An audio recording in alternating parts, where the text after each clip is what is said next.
अस्सलाम वालेकुम, कैसे हैं आप सब। तो आज की इस बिज़ी रूटीन आपसे शेयर करने जा रही थी और साथ साथ आज की इस वीडियो में मैं आपको बताऊंगी कि आपने अपनी बिज़ी रूटीन को कैसे मेंटेन करना होता है, कैसे हम कुछ स्टेप्स ऐसे हैं जिनको फॉलो करके आप अपनी बिज़ी रूटीन को बिल्कुल सेट कर सकते हैं, जिससे आपकी थकावट भी कम होगी और काम भी सारे जल्दी हो जाएंगे। अच्छा जी, सबसे पहले तो जो बात है ना, जो मैं आपको बताती चलूँ, वो ये है कि आपने ऐसा करना है कि जब भी कोई भी काम करना है ना, तो उसको टाइम के मुताबिक करना है। मतलब आपने टाइम को रेगुलेट करना है।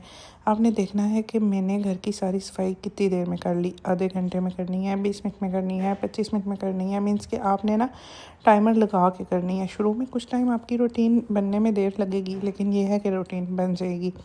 मतलब कि आपने अपने माइंडसेट एक बनाना है कि 20 मिनट में मैंने सारे घर की सफाई कर लेनी है, जिसमें मैंने सारे घर से चीज़ें उठानी हैं, झाड़ू लगाना है, पोछा लगाना है या फिर वॉशरूम धोने हैं। मतलब आप ना मैनेज करें अपने टाइम को मैनेज करने के लिए ना कुछ टाइम के लिए आपको घड़ी की सुइयों पे चलना होगा। जब आपको आदत हो जाएगी तो फिर आपकी एक रूटीन बन जाएगी, लेकिन शुरू में आपने ऐसे करना है कि कुछ टाइम आपने घड़ी की सुइयों के मुताबिक अपने टाइम को मैनेज करना है। अच्छा, सबसे पहले तो यही होता है कि हम ना घर की सफाई वगैरह करते हैं। सुबह उठ के बच्चों को नाश्ता दे दिया, हस्बैंड को दे दिया, बच्चे स्कूल चले गए, हस्बैंड काम पे चले गए।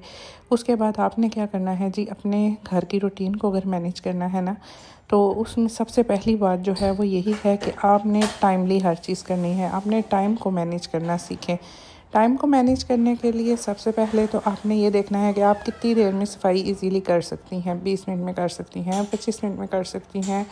आपने वो सफाई कर ली, अभी आप किचन को साइड पे कर ले, सिर्फ बाहर से पहले सफाई करें। क्योंकि मेरा तो यही रूल है कि मैं बाहर की सफाई को पहले प्रेफर करती हूँ, क्योंकि देखें किचन तो साइड पे है ना, अचानक कोई गेस्ट आ जाए या कोई बंदा मेहमान ऐसा आ जाता है तो घर एटलीस्ट साफ़ सुथरा होगा। अच्छा, फिर आ जाएगा हमारा किचन, क्योंकि बाहर से आपने सारे घर से काम वाइंड अप कर लेना है। तो फिर हम आएंगे अपने किचन की तरफ। किचन की तरफ हम जब आएंगे तो किचन में ना आपने अपने मतलब किचन का काम थोड़ा ज़्यादा होता है। आप अपनी रूटीन बना लें कि आपने दिन को हांडी बनानी है या रात को हांडी बनानी है।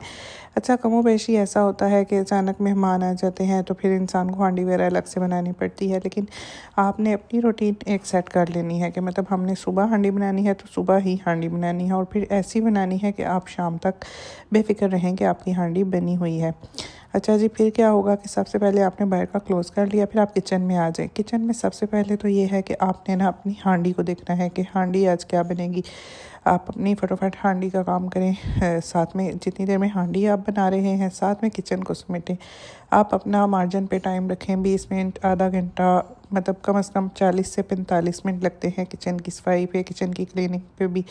तो आपने ऐसा करना है, साथ में हांडी चढ़ा दें, बर्तन वगैरह धो लें और आटा भी गूंद दें। आटा अगर बेशक गूंदा हुआ है या थोड़ा सा है तो आपने ये नहीं कि दिन को हो जाएगा रात को गूंद दूँगी। फिर इसका ये फ़ायदा होगा कि आप एक ही दफ़ा किचन से फ्री हो जाएंगे। अच्छा चलें, कम से कम 40 से 45 मिनट में आपका किचन का सारा काम वाइंड अप हो जाएगा। बच्चे तो क्योंकि स्कूल होंगे, हस्बैंड भी काम पे होंगे, तो फिर ये होगा कि आपका घर का सारा काम ना, हांडी, रोटी, आटा अगर आप देखते हैं थोड़ा है तो आटा भी आप गूंदते हैं, हांडी भी पका दें। किचन को बिल्कुल फाइनल क्लोज़ कर दें आप, जिसमें आपकी हांडी भी रेडी है, जिसमें आपका खाना भी बन चुका है और आपका किचन साफ़ सुथरा हो गया, घर भी साफ़ सुथरा हो गया। अच्छा, अब हम आते हैं अपने एक्स्ट्रा कामों की तरफ, क्योंकि डेली कोई ना कोई काम होता है ऐसा एक्स्ट्रा, जैसे कि कभी कपड़े धोने होते हैं तो नेक्स्ट डे उनको संभालना, उनको जगह जगह लगाना और फिर उसके बाद मैं उनको आयरन करना। तो आप अपने एक्स्ट्रा कामों को कुछ मैनेज कर लें। मीन्स कि आज आयरन लगा ली, आज हमने इस्त्री करने हैं सारे कपड़े, आज हमने सारे कपड़े धोने हैं, आज हमने बेडशीट्स चेंज करनी है। तो वो भी आप टाइम देख के अपना मार्जिन पे टाइम रख के, अच्छा कुछ टाइम अपनी आसानी के लिए और अपनी रेगुलरिटी के लिए ना मैं आपको प्रेफर करूँगी कि आप लिख कर अपने काम की रूटीन बनाएं, लिख कर। अब कुछ लोग कहेंगे इतना वेला भी कौन है जो लिख कर रूटीन बनाए, लेकिन ये मैं आपको बताऊं कि लिख कर रूटीन जब आप बनाएंगे ना तो आपका एक माइंड सेट बन जाएगा कि आज मैंने ये काम कर लिया, आज मैंने ये करना है। मतलब पूरे वीकली आप प्लान बना लें। ये बहुत अच्छी आदत है, लिख कर जो काम किए जाते हैं ना वो बहुत अच्छी आदत इंसान की बन जाती है, और कुछ टाइम बाद ना आपकी वो बाकायदा पूरी आदत बन जाएगी कि हमने सोमवार के दिन ये काम करना है, मंगल के दिन ये काम करना है और बुध के दिन ये काम करना है।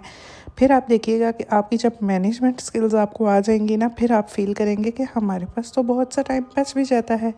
जिसमें से आप अपनी सिलाई मशीन के काम कर सकती हैं। आप अपनी एक्स्ट्रा कोई भी काम है, कोई अर्निंग सोर्सेज करना चाहते हैं वो कर सकते हैं। आप अपना कोई भी एक्स्ट्रा ऐसा काम जिसको आप अपनी लाइफ में ऐड करके तो मज़ीद आगे बढ़ना चाहते हैं, आगे बढ़ने की कोशिश करना चाहते हैं तो आप कर सकते हैं। उस सब के लिए ज़रूरी है कि आपको ना लाइफ में टाइम मैनेजमेंट स्किल्स आएँ। अच्छा जी, ये सब काम करने के बाद आपने क्या करना है कि अब आपका घर भी साफ़ हो गया, किचन भी साफ़ हो गया। अब हमने एक्स्ट्रा कोई काम करना है तो वो भी कर लिया।